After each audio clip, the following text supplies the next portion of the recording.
Here's your introduction. It was supposed to be a peaceful afternoon. The sun was shining, the water was calm, and for once, everything felt just right. But then, she showed up. James, a former police officer who had spent years serving his community, had worked hard to afford this home, this neighborhood, and most importantly, this pool. It wasn't just about luxury. It was his place of peace, his personal escape from the world. But some people just couldn't stand to see him enjoy it. He had seen her before, the woman who always seemed to have a problem with him.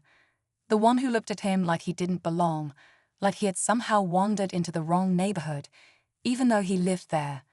And today, she had decided she had enough. She marched up, arms crossed, sunglasses perched high on her nose, and that all too familiar attitude. "Excuse me, sir," she started, her voice dripping with fake politeness. "Are you even supposed to be here?" James took a deep breath, already knowing where this was going. He had dealt with people like her before, when he was in uniform, when he was out of uniform, and now even in his own backyard. He could have ignored her. He could have walked away. But today was different. She kept pushing, asking questions that weren't hers to ask, making demands that had no reason to be made. It was clear she didn't see him as a neighbor. She saw him as a problem.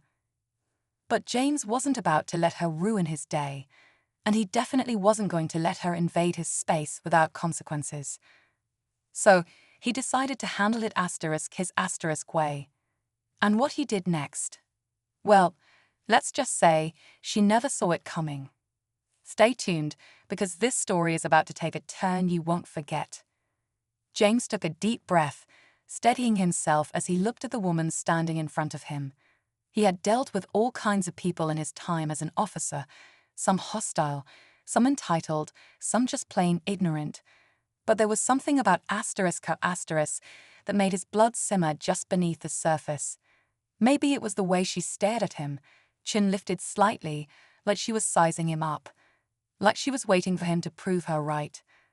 She had no idea who she was dealing with. "Ma'am," James said, keeping his voice calm but firm, "I live here." The woman squinted, her lips tightening. "Oh, really?" she asked, tilting her head. "Because I've never seen you before." James fought the urge to laugh.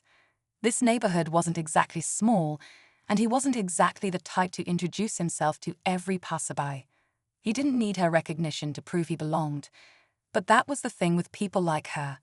It wasn't really about what she knew. It was about what she believed. She glanced at the pool, then back at him, arms still crossed. "I just find it strange," she continued. "A lot of have been living here for years, and suddenly there are all these new faces." James knew exactly what she meant. He had heard versions of this same conversation before, just with different words, different disguises. It was never about the pool, never about the neighborhood rules, never even about who owned what. It was about control. She took a step closer, lowering her voice. "Look, I don't want to cause any trouble, but I think it's only fair that we keep an eye on who comes and goes. You understand, right?" James didn't blink. He had spent too many years dealing with people who hid their intentions behind carefully chosen words. He recognized it for what it was, a test. She wanted him to shrink back, to justify himself, maybe even to get defensive. But James wasn't playing that game. Instead, he just smiled. A slow, knowing smile that made the woman shift uncomfortably. "Do understand," he said. "That's why I always keep an eye on my property." He let the words hang between them, making sure she heard them exactly the way he meant them. For a split second, she hesitated. He could see the flicker of uncertainty in her expression, like she wasn't sure whether to push further or back off. But James knew one thing for sure: this wasn't over. Not yet. And whatever happened next, she wouldn't be the one in control. The woman didn't leave right away. She stood there, her weight shifting from one foot to the other, eyes flicking between James and the pool as if searching for something, some reason to challenge him further. The silence between them stretched, thick with tension. James could almost hear the wheels turning in her head, the calculations she was making. Was she going to escalate? Call someone? Try to involve the HOA? He had seen it all before. Then, just as suddenly as she had appeared, she huffed, muttered something under her breath, and turned on her heel. She didn't walk away in defeat. No, James could tell she was the type who didn't back down that easily. She was retreating for now, but she'd be back. People like her always came back. James sighed, running a hand over his head before sinking into one of the lounge chairs by the pool. The water rippled gently, the afternoon sun reflecting off its surface, but his moment of peace was already ruined. His mind wasn't on relaxing anymore. It was on what had just happened, and what would likely happen next. He had worked too hard for this, sacrificed too much, to let someone make him feel like a stranger in his own home. After years of service in the force, he had finally stepped away, looking for a quieter life. He had seen enough conflict, enough division. He just wanted to enjoy his space. But some people refused to let things be simple. A few minutes passed before he heard footsteps approaching again. His shoulders tensed. He expected to see her returning, maybe with backup, maybe emboldened by whatever reasoning she had convinced herself was valid. But when he looked up, he saw his neighbor Marcus, walking toward him instead. Marcus lived just a few houses down, a family man, someone James had exchanged a few words with, but never really had the chance to know.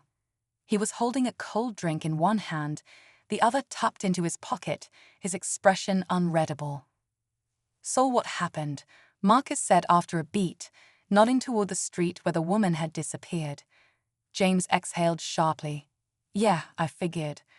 Marcus pulled up a chair and sat down, taking a sip from his drink. "She's been like that for a while, always asking questions, making little comments." He paused. "You're not the first she's done this to." James raised a brow. "Oh." Marcus nodded. "Nah, it's not just you. She's got a problem with anyone she doesn't recognize, and from what I've seen, that usually means people who look like ****. James had suspected as much. It was one thing to feel it, another to have it confirmed. He glanced toward the street again, his jaw tightening. Marcus sighed. "Some of the neighbors just ignore her, don't want to stir the pot. But I've been here long enough to know, ignoring her doesn't make her stop." He looked James in the eye. "So what are you gonna do?" James didn't answer right away, but in his mind, the decision was already made. This wasn't over, not even close. James didn't sleep well that night. He kept thinking about what Marcus had said, about how this woman had made it her mission to police the neighborhood in her own way. He had dealt with people like her before, people who used rules and concerns as a mask for something else. And he knew one thing for sure: the moment you ignored them, they only got bolder. The next day, James was back by his pool, coffee in hand, trying to enjoy the morning. The air was crisp, the neighborhood still quiet, but that peaceful feeling didn't last long. Just as he was settling into his chair, he spotted her again. She wasn't alone this time. She stood at the end of his driveway, talking to another neighbor, an older man James had seen a few times but never spoken to. She gestured toward James's house, then toward the pool, speaking in hushed tones. The man nodded a few times, his face unreadable. James could already guess what she was saying. More questions, more doubts, more trouble. James took a slow sip of his coffee, watching. He could confront her, call her out right here and now. But he had learned something over the years. Timing was everything. He needed to know exactly what she was up to. Then, as if on cue, she took out her phone. That's when James knew things were about to escalate. Within minutes, another car pulled up. A sleek black SUV, tinted windows. James tensed. He didn't need to see the markings to know who it was. Neighborhood security. He sighed, of course.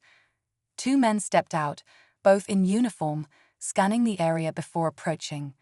James set his cup down and stood, already preparing himself. "Good morning, sir," one of them said, his voice neutral but firm. "We received a report about some concerns in the neighborhood." James glanced past them to the woman, who was standing just far enough back to pretend she wasn't involved.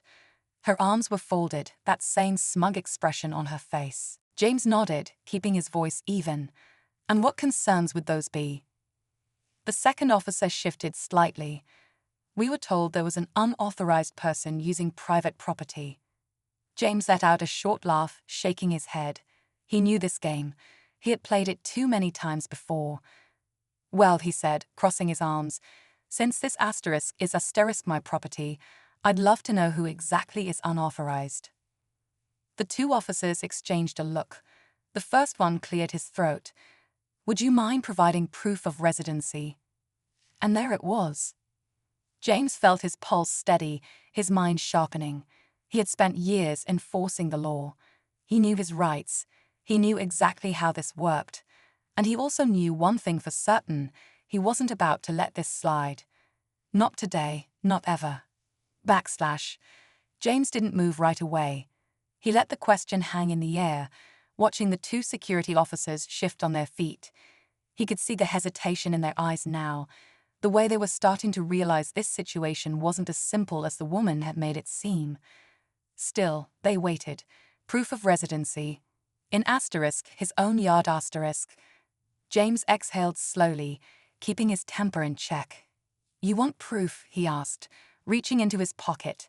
He pulled out his keyring and held it up. "These open the front door." Then he nodded toward the mailbox.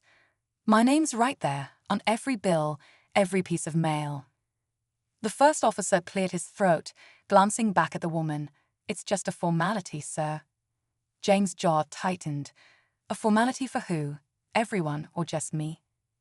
The tension thickened. The woman shifted slightly, pretending to be uninterested, but James saw the way she was watching, waiting, hoping for something to tip in her favor. And then, just as things were about to come to a head, a new voice cut through the moment. "What's going on here?" Everyone turned. It was Marcus, and he wasn't alone. Behind him stood two more neighbors, both of them watching the scene unfold with arms crossed.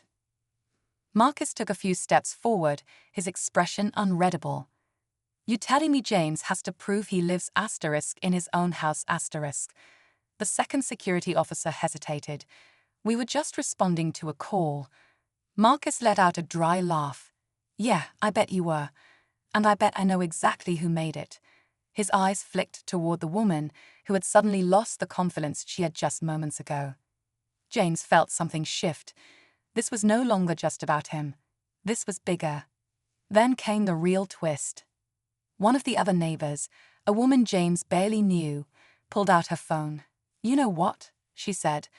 "Maybe it's time we start documenting what's happening here." She lifted the phone slightly, making it clear she was already recording. "Since people like to make reports, maybe we should make some of our own." The energy changed instantly. The security officers exchanged another glance, suddenly realizing they were in a situation they didn't want to be part of. The first one cleared his throat again. I think we have what we need here." He turned to James. "Apologies for the inconvenience." James nodded but didn't say anything. He didn't need to. The damage had already been done. And the woman? She didn't say a word as she turned and walked away, but James knew this wasn't over yet, not by a long shot. James watched as the security officers left, their quick retreat proving they wanted no further part in this. The woman, however, lingered for just a moment, her face tight with frustration. She had wanted a different outcome. She had expected James to fold, to back down, to give her the satisfaction of proving whatever narrative she had built in her head. But now, with eyes on her and cameras recording, she had no choice but to leave. She turned without another word, her footsteps sharp against the pavement as she walked back to her house. But James knew this wasn't over. People like her never just let things go asterisk. As the tension eased, Marcus clapped a hand on James's shoulder. "That was something," he muttered, shaking his head. "She really thought she could pull that and get away with it." James exhaled, his jaw still tight. "Yeah, well, I've seen it before. The small group of neighbors who had gathered started to disperse, murmuring among themselves. The woman who had recorded the whole thing stopped beside James. "If anything like this happens again, you let me know," she said. "We're not letting her pull this nonsense anymore." James appreciated the support, but something still nagged at him. He didn't like loose ends, and this situation felt far from finished. And sure enough, it wasn't. Later that evening, just as the sun was setting, James noticed something strange. From his back patio, he had a clear view of the side of the woman's house. Normally, her curtains were drawn tight, her yard pristine, everything controlled and calculated, just like her. But now her lights were on, and through the window, James could see her pacing, and she wasn't alone. A man stood in her kitchen, arms crossed, listening as she talked. "No, argued. James couldn't hear a word, but he could tell by her frantic gestures and the way the man shook his head that something wasn't going according to her plan. Then, just as James was about to turn away, the man did something unexpected. He pulled out his phone, snapped a picture of her, and walked toward the door. James frowned. A moment later, the man stepped outside. He wasn't someone James recognized, not a neighbor, not someone he had seen visiting before. He moved quickly, walking toward the street without looking back. But before he disappeared, James caught a glimpse of his expression. It wasn't anger. It wasn't frustration. It was fear. And just like that, James realized this whole thing might have been about more than just a pool. James stood there for a moment, watching as the man disappeared down the street. The whole situation had taken a turn he hadn't expected. The woman had been a problem, no doubt, but now, seeing her arguing with someone who seemed just as unsettled as she had made him feel earlier, that was something else entirely. Still, James wasn't the type to jump to conclusions. Maybe it was nothing. Maybe it was just a personal matter, something that had nothing to do with him or the pool or the neighborhood. But deep down, something told him this went further than just one woman trying to control who got to exist in her space. He exhaled, shaking his head as he turned back inside. Whatever was going on in her house wasn't his business, at least not right now. He had done what he needed to do. He had stood his ground, and he wasn't alone in it. That mattered.